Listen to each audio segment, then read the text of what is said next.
Stoicism की एक philosophy ने मुझे हमेशा इम्प्रेस किया है। मैं हाल ही में ये किताब मेडिटेशंस बाय मार्कस ऑरेलियस पढ़ रही थी। He is one of the Stoics. और बहुत सुंदर बात इसके इंट्रोडक्शन चैप्टर में ही लिखी हुई है।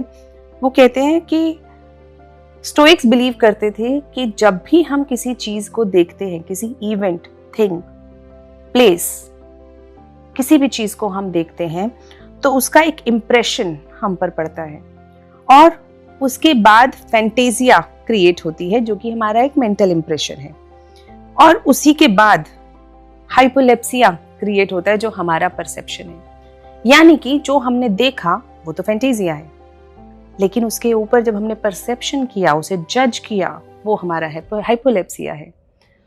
And they say main problem in our life, सारी तकलीफें, प्रॉब्लम्स, एंजाइटी, एंगर, ये जितनी भी प्रॉब्लम्स हमारी लाइफ में आती हैं वो हमारे हाइपोलेप्सिया यानी हमारे परसेप्शन के कारण आती हैं।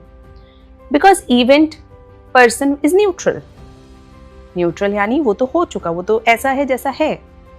लेकिन जब हम उस पर अपनी परसेप्शन लगाते हैं, अब हम उसको जज करने लग जाते हैं कि वो बुरा है, अच्छा है, ईविल है, हमारे लिए कैसा है।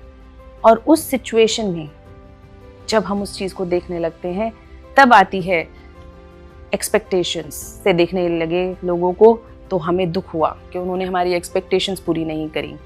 आपको कहीं पे फेलियर मिला तो आपने अपना परसेप्शन लगाया, अरे मुझे मिला। सबको मिलता है फेलियर, ऐसे कौन से लोग हैं जो फेल नहीं हुए? It's part of the process. लेकिन जब हमने उस पर अपना परसेप्शन लगाया, उसे एक नैरो लेंस से देखने की कोशिश करी, तो हमें बहुत दुख हुआ।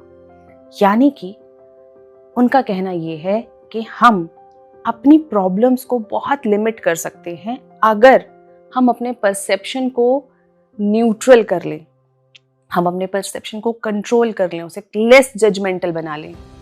यानी इवेंट को न्यूट्रली देखें कि क्या ये मेरे साथ ही हुआ है, क्या ये पहली बार हुआ है, क्या इससे पहले लोगों के साथ ये नहीं हुआ, या क्या इसका कारण मैं हूं, या अगर ऐसा हुआ है तो हो सकता है कारण दूसरा भी हो, लेकिन क्या आप उसे कंट्रोल कर सकते हैं?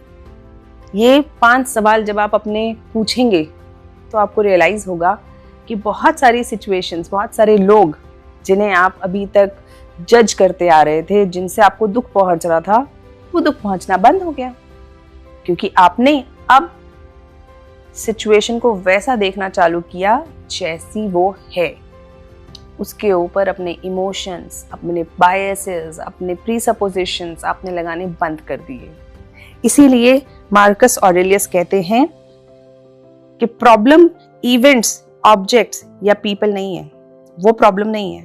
प्रॉब्लम है हमारी इंटरप्रिटेशन। जब हम उन्हें अपने तरीके से इंटरप्रेट करने लगते हैं तो प्रॉब्लम आती है। इसीलिए the best solution is to control the faculty of perception with the aim of protecting our mind from error. हो सकता है किसी ने भले के लिए कुछ किया हो, हमें बुरा नजर आ रहा हो, क्योंकि ऐसा होता है ना भाई। प्रिंटिंग के लिए गई पिक्चर, बीच में डिस्टॉर्ट हो गई, ब्लर हो गई, उसके ऊपर कुछ और कलर आ गया। लेकिन अब हमने पिक्चर को ही अगर उस जो ओरिजिनल कॉपी है उसको ही अगर क्रिटिसाइज करना चालू कर दिया तो, और ऐसा होता है अक्सर। हम चीजों को, इवेंट्स को शुरुआत में नहीं समझ पाते, तो अपने दिमाग को इस एरर से बचाने के लिए किसी दूसरे पर अपनी फ्रस्ट्रेशंस, अपने एंगर को इम्पोज करके उसको वैसा परसीव करने से बचने के लिए, और अपने दिमाग की शांति के लिए, सबसे इंपॉर्टेंट अपने दिमाग की शांति के लिए, it is very important that we control our perception. We have to understand before making a judgement, are we looking at things as they are? क्या हम चीजों को वैसा देख रहे हैं जैसी वो हैं? हो सकता है कोई व्यक्ति आपके लिए आपको समझ नहीं आ रहा हो, उसका व्यवहार आपको समझ नहीं आ रहा हो, लेकिन जरूरी नहीं है कि उसका व्यवहार गलत है। हो सकता है उसके पर्सपेक्टिव से वो सही कर रहा हो, क्योंकि उसकी सिचुएशन भी हमें समझनी पड़ेगी। इवेंट बड़ा दुखदाई लगा, बहुत परेशानी हुई, ब्रेकअप हो गया, फेलियर हो गया, एग्जाम पास नहीं हुआ, किसी के साथ आपकी लड़ाई हो गई, कुछ भी हो सकता है। लेकिन ये सारी सिचुएशंस हमें वैसे देखनी है जैसी वो है। हो सकता है आगे के लिए बेहतर हो सकता है ऐसा ही होना सही हो।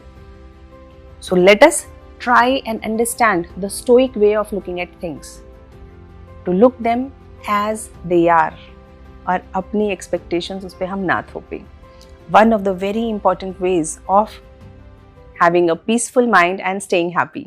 So I hope you all stay happy.